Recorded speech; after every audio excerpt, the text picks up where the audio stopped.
Greetings from Snake Mountain Boat Works on Wednesday. Wednesday it is. I'm already looking to the weekend. It is January 11th, 2023, and we're back with our 1948 Chris-Craft Special Runabout. And before I get into the substance, I've had several questions as to why this is not a rocket. Rockets were only built for several months in 1947, and their hull sides were all painted atomic blue. Now, we do have, maybe you could call that atomic blue, but that's all bottom stuff. Today we want to focus on two issues. One is I continue to get suggestions, and we really appreciate them, because some of them actually work out, from you folks, that we should use chemicals like hexane to clean all the grease out of these frames and other boats' frames and insides, so that we didn't have to replace them. Well, hexane is a product that degreases vegetable oil. And the last time I checked, engines aren't filled with vegetable oil. But and before I hand it off to Joe, I've had several questions about whether or not Chris-Craft also installed battens in the bottom of this boat, as it had many others. And the answer is yes, and here's one, and here's where they all are installed. They're installed right next to, but not screwed into, these short frames. And in this boat, all of these were fastened to the bottom. What'd you say, Joe, with sixes and fours? Fours and sixes, so they didn't do very much. You can see right here, there's the screw hole. And what's really troublesome is that they're installed without any kind of adhesive. This entire surface will be bedded in 5200 before we put down the inner skin. But along with that, today is bed stringer day. And so I'll hand it off to Joe, and he can take you through what we're doing here. Yeah, so on this stringer, actually I have it over here. I thought that the rot wasn't going to be as substantial as it was, but it turns out it is completely rotted through. Luckily, I was able to save most of it together to make a pattern, but it was a lot of finicky touch and go for a little while.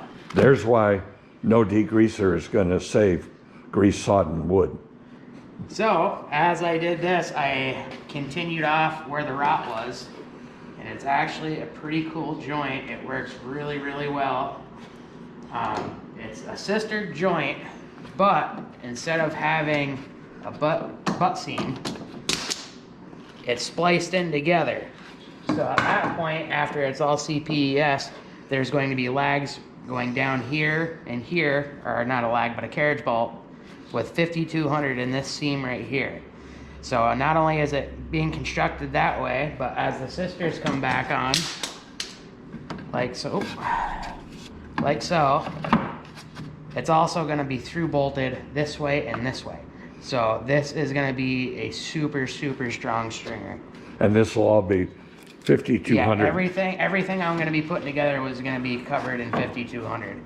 And as far as, I mean, it'd be one thing, if it wasn't quite a structural job, I would have used like a Tight Bond 3, but being that this is structural, I'll be using 3M 5200. And we'll be using the mahogany because there undoubtedly will be some squeeze out. And if you use white here, and no matter how well you apply bilge paint, I guarantee you that in time, that will wear off the 5200 and you'll get a bunch of white speckles in your bilge, which probably won't make you smile. And over to the other side, I've never seen anything like this before. So as you can see, this stringer has been repaired at one point. The only problem with that is all they did, they went to go do a sister, but where the stringer is missing, there's nothing in here. So it's just two boards sandwiched together on a piece of the stringer that was there before and up here. And what happened is this end seam was left with nothing on it. So the rot was just continuing to go up this bilge stringer. So this one is actually going to be probably an 8 to 10 foot splice that I'm going to have to do with a new stringer. And these are all oil soaked, so I'll have new sisters on this as well, wherever my joint is, and I'll have the same joint on this side as I did on the starboard side, which will make it super strong. But this is a really big no-no. When if you're doing anything structural, you need to have whatever you took out needs to be replaced with sisters on each side. That's how a sister works. You can't just run two boards on each side of it because it's leaving it room to sway back and forth. There's no solid beam. And then once you get those in, all of these frames. Every single frame up to where the last piece of rot on the stringer was is right here. Right. So over half the boat will be all brand new frames on it, and those will be oak. And even though the bed stringers are white cedar, the frames will be oak again as they work, right? Correct, yeah, these are all oak. As I was scraping all the frames over there, I found out just by looking at the green, it was oak.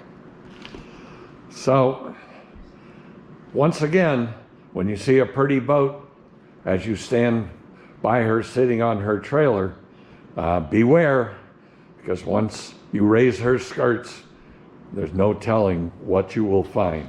We will reassemble all of it with proper materials below the waterline. Fortunately, the entire boat above the waterline is both very original and in excellent condition, so we won't have to touch any of that wood.